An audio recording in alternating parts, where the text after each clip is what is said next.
Shout out to MC for believing in the vision. That's my homie. He took me in and joined me on this crazy mission. Yeah. So now it's up to me to make the execution. You can never box me in, I'm more than Afrofusion. I can switch it up and bring it back, all without confusion. Don't get too comfortable, you're gonna need a cushion.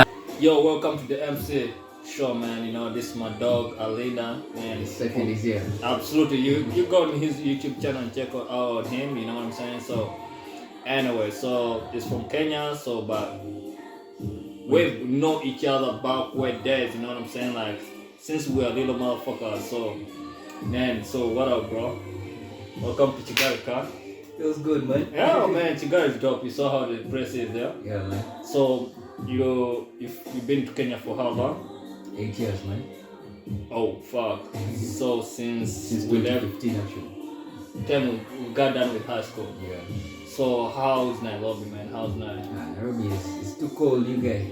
Like more than Kigali? Yeah, very cold compared to this place, man. This place is just like, you see, even here I don't have to wear like a jacket. Absolutely. By Nairobi, like once it's like 6 p.m, man, everyone's in jackets. What? So what makes it like 9 so cold? I don't know, man. I think maybe, I don't know for sure, but you should go there for yourself and see. Dog, like, so at the end of the day, man, I've been in 2 countries, you know what I'm saying? So you've been in Nairobi, you've been to Uganda, you've been raised up in Uganda, born in Uganda, and now you're in Rwanda. I'm in Kigali. You're in Kigali, bro. So you have now moved to 3 countries. Yeah. You know what I'm saying? Yeah. So even if you've been here for 2 days, 1 day, but at least now it has given a picture that what you've seen here and what you've seen in those other countries that you have lived for some good years. So how do you compare it for the 3 countries? I feel like now UG is for the vibes. Right. Party after party, what? Party after party. Guys don't care, guys want to have a good time, you know, all the money they get, they want to just go celebrate. Right. Kenya, guys hustle, man. Because you know the economy is tough. That side is it's a good economy. Right. So you have to hustle, man, in order to enjoy Nairobi, man. So guys are always like they're like early in the morning out there hustling. Hustling, grinding so hard. Man. And also like another thing about Kenya is like they have like young leaders, now like the governor of Nairobi. He listens to like the youth. Right. They want like new things in the city. He listens, he brings them in the city. So that's also like another advantage of that side. Wow. Also like you find like there's many people traveling like from Europe, Americas, because you know Nairobi is very famous like outside countries. So it's like a hotspot right now. Oh. Now Kigali is very clean, man. Yeah, you love the cleanness. Yeah, I love the cleanliness. I love how organized they are, man. You know, it's really surprised you like you've been into those 3 like in 2 countries now. Yeah. Now you're in Kigali for your 3rd country that you came in. Yeah. Now you find that Kigali is more organized, more clean, more than like those the 2 countries they've been at. Yeah. Actually, everyone like when they hear you're going to Rwanda, they're like, you're going to boarding school. So like now Rwanda is termed as a boarding school. Rwanda is a boarding school, man. You know you have to follow all the rules. Right. They're very strict. So go with a sober mind.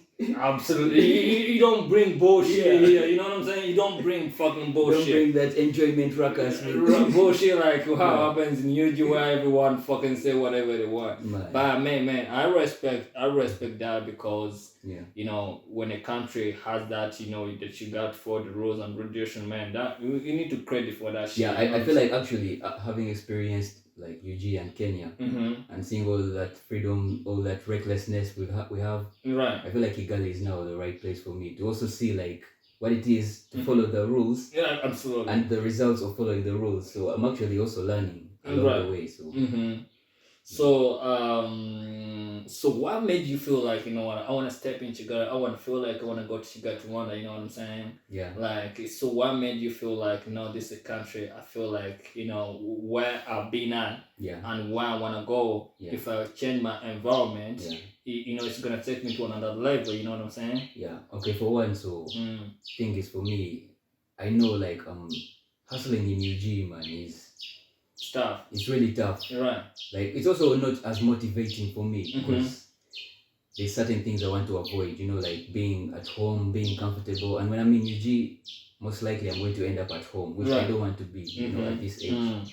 So being in Nairobi, you know, you always like seeing what's happening in the world. Now, like with the whole Visit Rwanda thing, Kendrick Lamar was here. So like Rwanda is actually popping, when the nigga came, bro. Yeah, Rwanda is popping right now. So Man. I feel like, you know what, I feel like I should get a taste of Rwanda, because even at the rate at which it's growing, it's like I feel like this is the next like hotspot in East Africa. After Nairobi, this is like the next hotspot. So I wanted to come see for myself. So you haven't moved a lot. I'm gonna make you move around. So I think that you're gonna go get a real exact picture of how Kigali and the entire country is. So what you came, you reached the border. You found. Remember recently, if you didn't hear that the president removed the visa stuff for every African. That's one of the biggest like pluses of coming to Rwanda, man. So when you got the border, did they ask you the visa stuff? So you just they just asked me what I'm going to do. I mean what I do, who I'm going to see, and where they are located. So I just told them those things. She stamped my passport and she said, "Have a nice day in Rwanda." Oh wow! So it was actually very smooth, man. And so quick, so smooth, so hospitable, man. It's not like like if you're traveling to Nairobi, shit is crazy, right? Shit is crazy, bro. Like you find they want so what do you do? Where are you going? So you tell them, depending on what you tell them, they give you like from 2 weeks. If you're visiting, they give you 2 weeks visa. If you're maybe studying, they can give you 3 months visa. Business, you can maybe do 6 months visa. But no visa exceeds 6 months. Yeah, and they actually write in the passport itself 6M. So that when you're caught by the police and they look, they can see 6M, and then they look at the date, they're like, your visa is expired. Dog, pay some money. So how much do you pay like for a 6 month visa? Well, I'm actually not sure, but I did a visa extension once, and they gave me 2 weeks, so they extended for 2 weeks, and they charged me 200 Kenya shillings. So that's like divide by 8, because I think the rate is. So like for the 8 years you've been in Kenya. So you did once extension for the visa shit. Yeah, there's one time. Okay, the first time I was crossing after I had been there for like 2 years without crossing. My visa was like 2 years expired. Oh shit! So I decided. I asked around for someone that had been like also traveling between Kenya and. They told me to go. There's a place there. It's called Nyayo House. They gave me directions. So I went there. There's like visa applications, all that. Actually, now you can even do it online, e-visa. But at the time, I didn't know. So I went there. I applied. They said pay 200. Then they stamped 2 weeks. The good thing I was traveling the next week. So when I traveled at the border, it was smooth. But if you go with the expired visa at the border. So this guy is mad. The way you see now the countries for visa free for all Africans. What do you expect for other countries, like African countries? They can also, you know what I'm saying? Yeah, I feel like they have a lot to learn from Rwanda, man. Because why would you call yourself East African Community? And still you still need that shit, you know what I'm saying? You're preventing the same passport. Exactly, you know what I'm saying? You know, that's the same thing that was like confuses me. Like you see in the United States of America, although they have different steps, different states, governors and different states, but at the end of the day, it's one president, you know what I'm saying? It's one president. You don't need even like European Union. Exactly. You don't need the visas to go to New York, or you don't need the visa from German to some other states like Spain. Exactly, you know. So I think even me, that's the very best point, that when like we go to TZ, you go to Tanzania, you go to Kenya, you go to UG, you go to Somalia, Congo, Burundi. You don't need that shit, bro. In fact, it's not even about East Africa. I wish you could go to the whole Africa. Exactly, you know. Because actually South Africa is one of like the hardest visas to get, I hear. Yeah. But we're all part of the continent. Like, why don't you just? Exactly, you know. Bro. So you've seen Rwanda. So is this the best place that you feel like I can stay for long, and I feel like, you know what I'm saying, like this is now the time, you know what I'm saying, this is the time that I want to get up, like start doing what I'm best of, I'm safe, I'm all that. If you want to focus, you have a goal, you want to focus, you want discipline, you want organization, come to Kigali, man. You'll find that mindset. They all have that mindset of like discipline, focus. You saw how the bike guys, you got sit on one with your arm. One person per bike. Yeah. You have a helmet. You have to have a helmet. It's not like in UG where like... Bro, in UG you can find three. Not even three passengers plus the driver. So guys, the driver is like so. Bro, like... Yeah, man. Here, you know what I love with Rwanda is that, man, the law is the law. Yeah. You know what I mean? You don't and fuck works, with the law, man. and it works, man. It's not like in Nigeria where the law is put today, then tomorrow niggas fuck it up. You know what I'm saying? I feel like here you get your money's worth. Like you feel like if you pay taxes here, I feel like you see it going somewhere. Exactly. You see results. Unlike UG where you pay taxes and it ends up in someone else's pocket. Bruh, like man, that shit makes me say, man. Sometimes I'm on X where niggas like that, you know what I mean? You citizen are exposing these motherfuckers who are real corrupt, you know. Someone just see someone that embells like pre on you, man, shit, bro. It's like, man, the fuck's going on? Well, even recently I saw 2 URA workers were trying to steal 800 M's, man, from...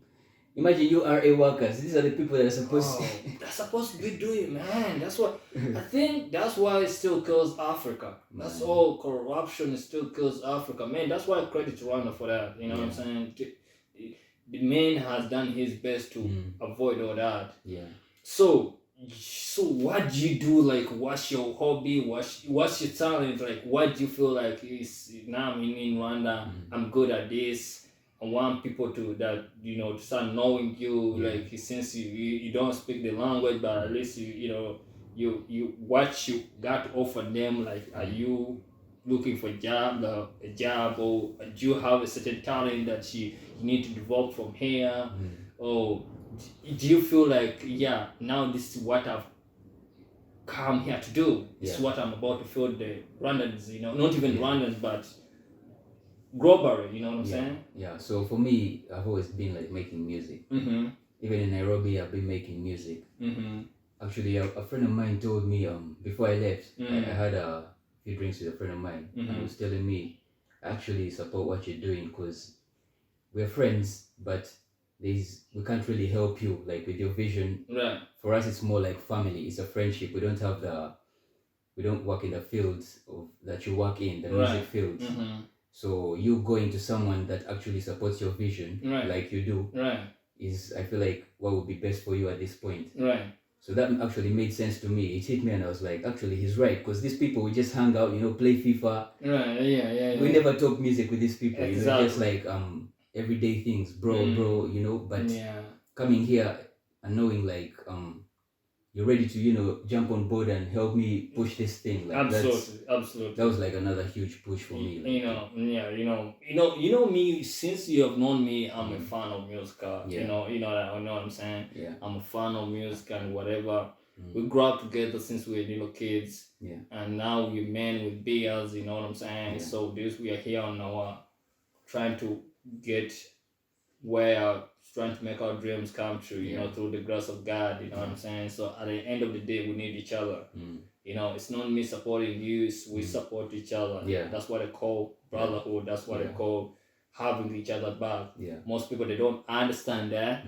But once we realize that we have the same vision, I'm not an artist, but I do love music. Yeah.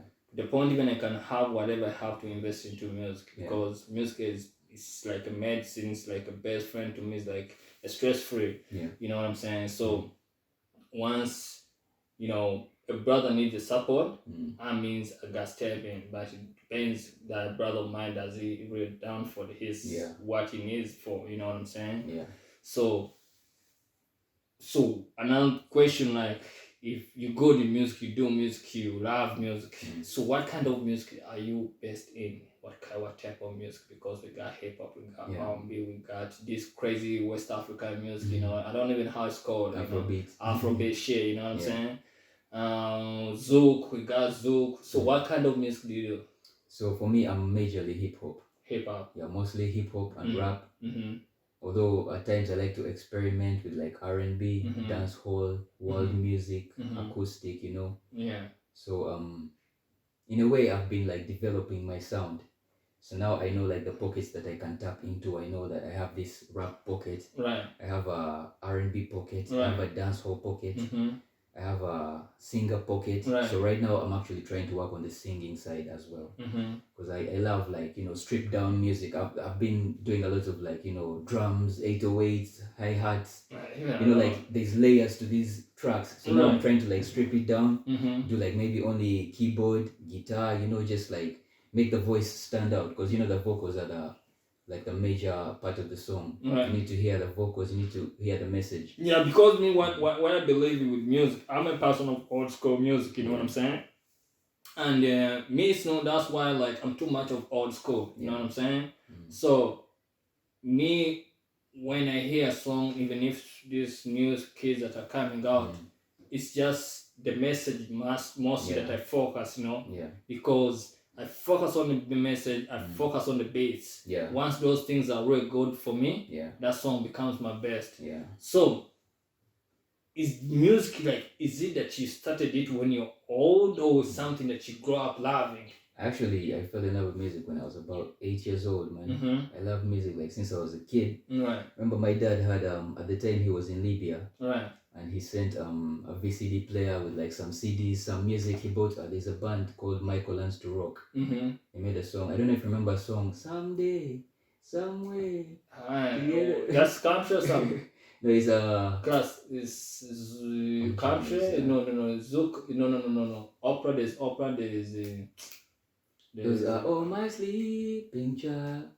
The word, actually, I should know the name of that genre, but it's just like singing, it's like stripped down, it's very mellow. That's when like I fell in love with melodies. So the thing, like he sent the karaoke version. Right. So you would see the lyrics and be able to sing along. So that around that time I learned how to sing Sleeping Child. That's when I fell in love with like melodies and songwriting. And then like fast forward to like maybe 2008, that's when I started getting introduced to like hip hop. Remember Ochaya? Yeah. Remember when we were in primary? Yeah, he put me on like Lil Wayne, T-Pain. Ochaya was good. Remember the song of Asha and Young Jeezy? Yeah. He did songs in the club. Yeah. Ochaya used to crack that shit like the whole of that shit like down, man. That nigga was bad. Is it sing? Man, how rest in passionate peace, he our was. brother went off, you know what I'm saying? Yeah, rest in peace, Ochaya Isaac.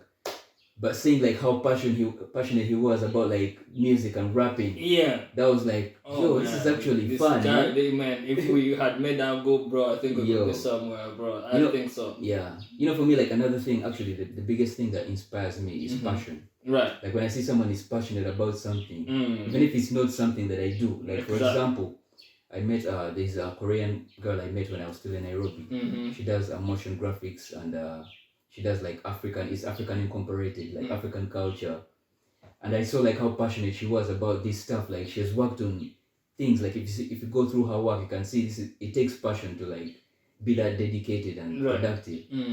I'm inspired by things like that, man. When I see someone is passionate about their craft, I'm like, I need to go even harder, man. Exactly. It inspires me. Why most people like we don't achieve our goals is that we don't put much work in it. You know what I'm saying? You want quick stuff. Like if you want to, you're an artist. Now you look at the Jay-Z, you think this nigga just made it in a second, but this nigga started in the 80s. Bruh.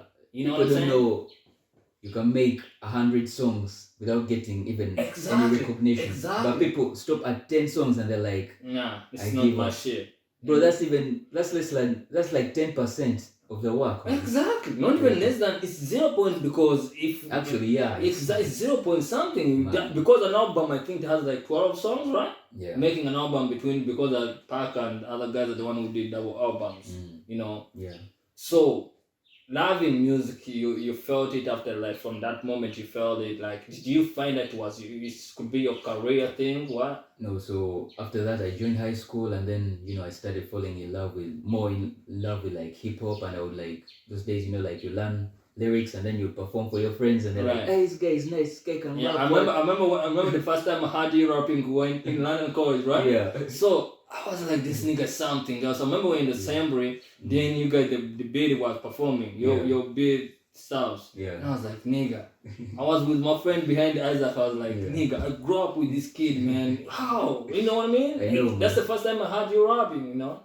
Thanks, man. Actually, I started rapping 2009. So I used to I don't know if, Form 1. Yeah, Form 1. So there is a song called Bugumu by Navio. I don't know if you know about it, but Navio is from UG. The rapper from UG. Yeah. And at the time, like, he was my favorite rapper, because when I saw Navio, when I saw the video for Bugumu, I was like, wait, so this guy is Ugandan and he's doing hip hop. Exactly. Which means we can also do hip hop for real. Man. Exactly. So that actually inspired me. But I remember by that time in 2000, that's when the Navios came in. Yeah, but we didn't know much about like Clear Cut and what. We didn't have access to like all that stuff. Yeah. Unless like reading magazines and stuff. Yeah, exactly. We didn't have social media, but it wasn't our thing because we were in school. You know what I'm saying? We were kids, I think Zamba, that's GNL Zamba when they came in. You know what I'm saying?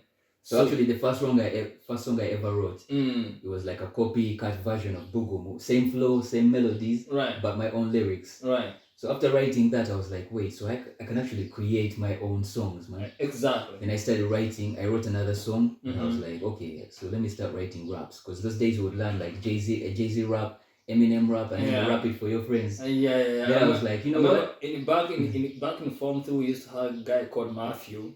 A guy could. I know Matthew. He's also from Entebbe. Yeah, from Apes. You know that nigga. I know. The guy could ken Eminem shit. Lyrics are good. I put my hands up. I used to rap with Matthew. Yeah. Man, Matthew could ken No Love. That song. Yeah. Oh, bro. I remember we could be in the dormitory. Yeah. Nigga kens it, and all of us would say, "Nigga, you just killed it." You know what I'm saying? Yeah, we used to do that stuff. Matthew was also part of that gang, man. And then so I started rapping for my friends. And so when I started rapping for my friends, I'll get reactions like, yo, this guy, you know, like punchlines. Yeah. But it's like back then when the Jay-Z's and the Snoop Dogg, you know, when they're on the streets and, you know, they used to go for the free raps, you know what I mean? Yeah. So, man, let me give you credit. Let me tell you this. Once your homie said that, man, you are something, just know that you're something. Yeah. But because when you're trash, they'll tell the nigga you're trash. You know what I'm saying?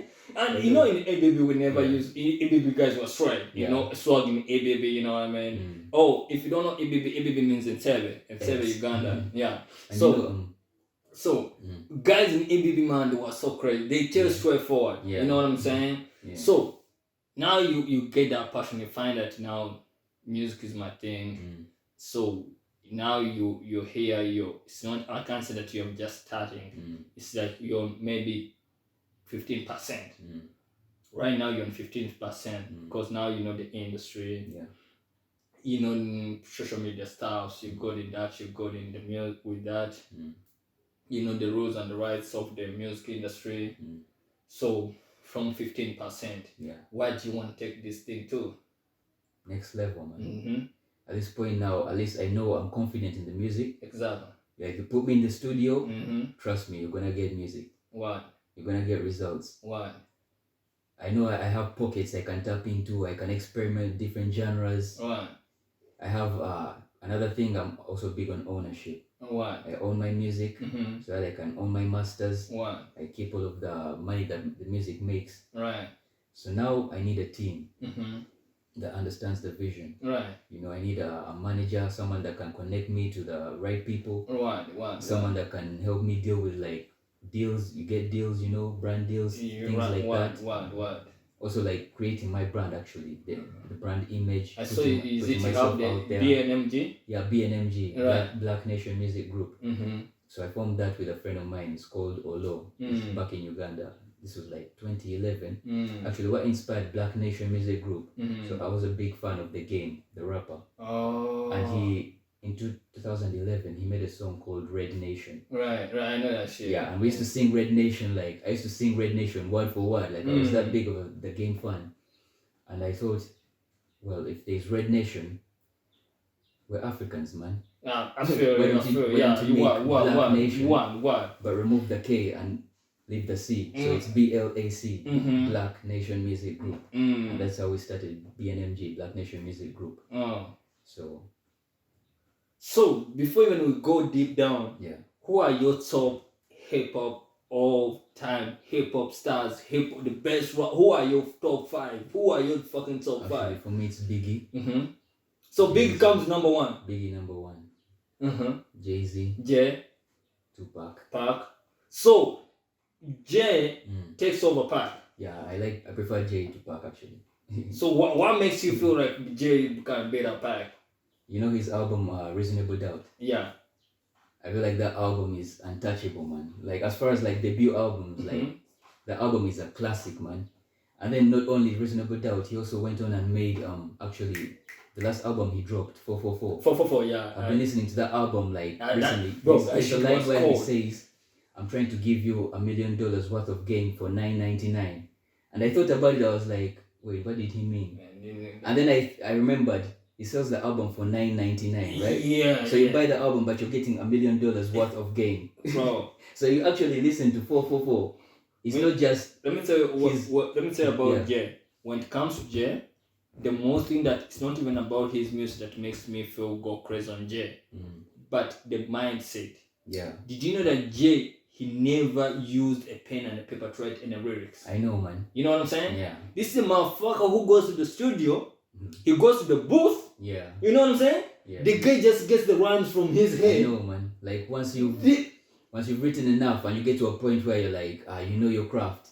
Bro, you can just freestyle. I swear I saw his interview was with I don't know who interviewed him that time. He said that I've never lived on a pen and a paper. Never. Yeah, everyone knows that. He even says that he has a song called DOA, Death of Autotune, where he says only rapper to rewrite history without a pen. And a paper dog.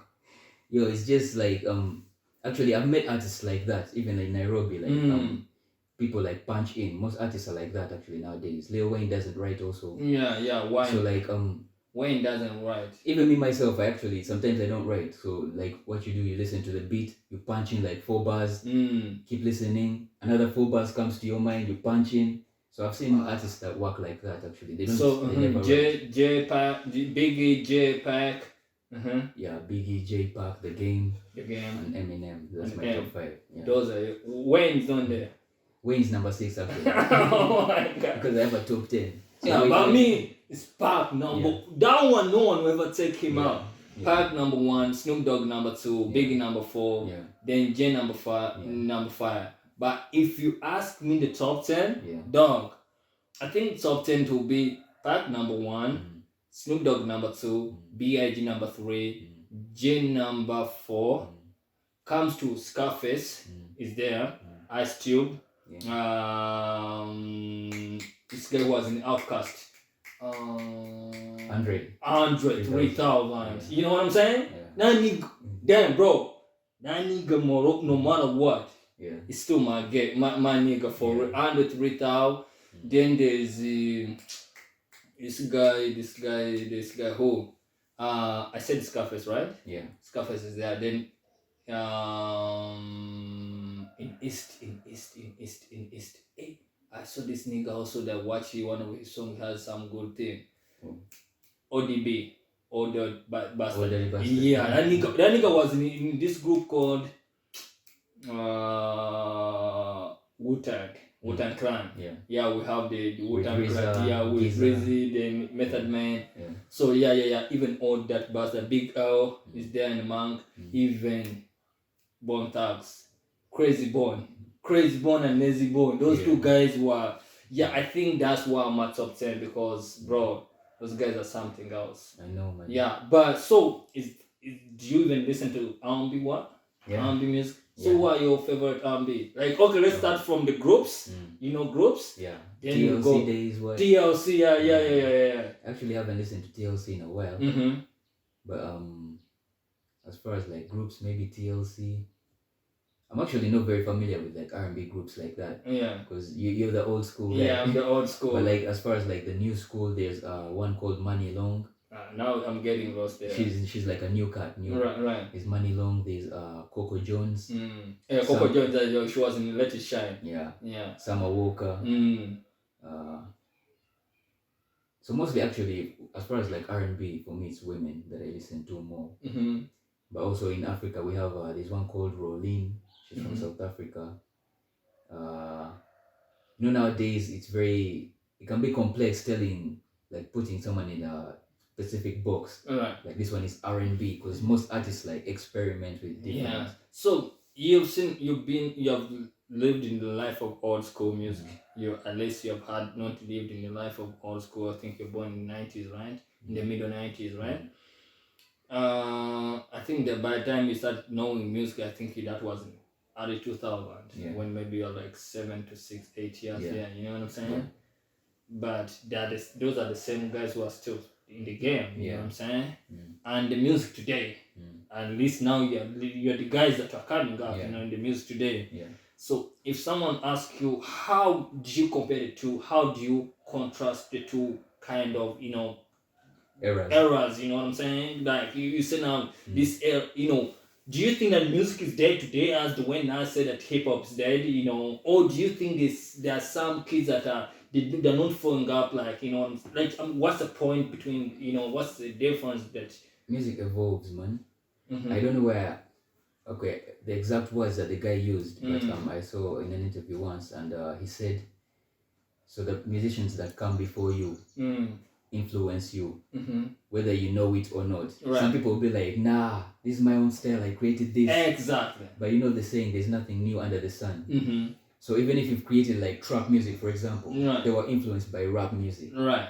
So in a way, we're leaving templates for the next people to come. They all learn from what has already happened. What? So I feel like that's how music evolves. It's not like music is trash now. You know, there's people that are still stuck in the 90s. You know, they listen to 90s music. They think today's music is trash. But if you actually look for music, there's dope music out there. Like, do you think every that day. some guys who, because there's, you know, when I think why they're saying that music is trash today, it doesn't sell wrong. You know what I'm saying? You saw the Young Thug when he came out in 2014, 2009, it was 2012, 2008. Yeah, you're calling him mumble rap. Rap, but it's music. not there. No one still listen to that shit. He has influenced the whole wave, bro. Like, there's a whole but wave it of hasn't artists lasted now. for long. You know, it's just not even a decade. But Park died in 1986, cause and Park still like everybody, even. But do you know that Young Thug is what's popping right now? That sound.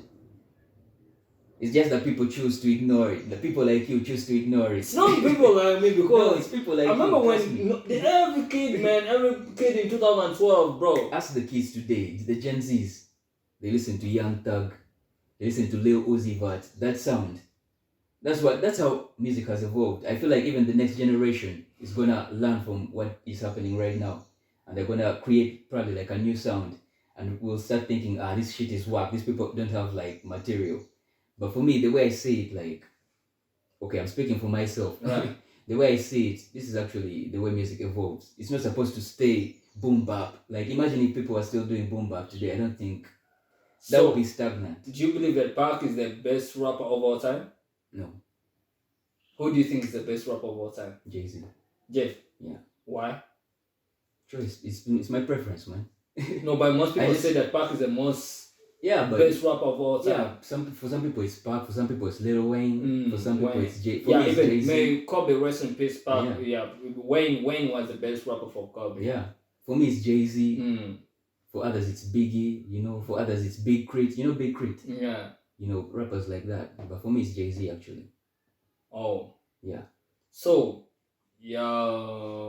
music now. You when do you have some songs that you feel like you are out yet, or you haven't put some songs out yet? Yeah, I have actually more than 30 songs on streaming platforms, Spotify, Apple Music. So what's your YouTube channel name? So on YouTube, The Second 256. The second is one word. The second space 256. So what do you use 256? Because I'm from UG. Okay, when I was creating the account, actually, I wanted it to just be The Second. But apparently someone had already created that account. Right. So I thought, wait, I'm from UG. I can put the 256 to represent UG. Right. So that's why 256. People know I'm from Uganda. That's the area code. Oh, okay. Yeah.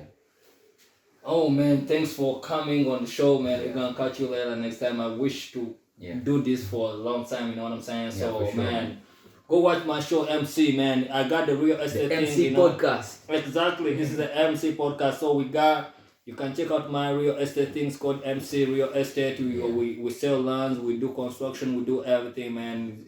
You can go on my TikTok accounts, Mose the 90s. You can also check on that, man. We love y'all, man. We appreciate it. It's gonna be dropping every fucking weekend, you know what I'm saying? Oh, excuse me my language, but now we're free here, man. You know what I'm saying? The second is here. You can find me everywhere at The Second. Apple Music, Spotify, YouTube, well, Instagram. Always. Social media is the second 256. It's there. Don't forget the 256. Absolutely. 256, I think the nigga means UG. That's the UG country code. Let's catch up later. We catch up doing this. Keep supporting us. MC Real Estate. We sell land, we buy lands, and we do construction. So and also podcasts. And also we do podcasts. We're gonna be showing you our work. You know what I'm saying? And we talk with jazz, whatever, NBA music, what the showbiz and all that. So keep in touch. Love you. God bless you. Peace. We out. Shout out to MC for believing in the vision. That's my homie. He took me in and joined me on this crazy mission. Yeah.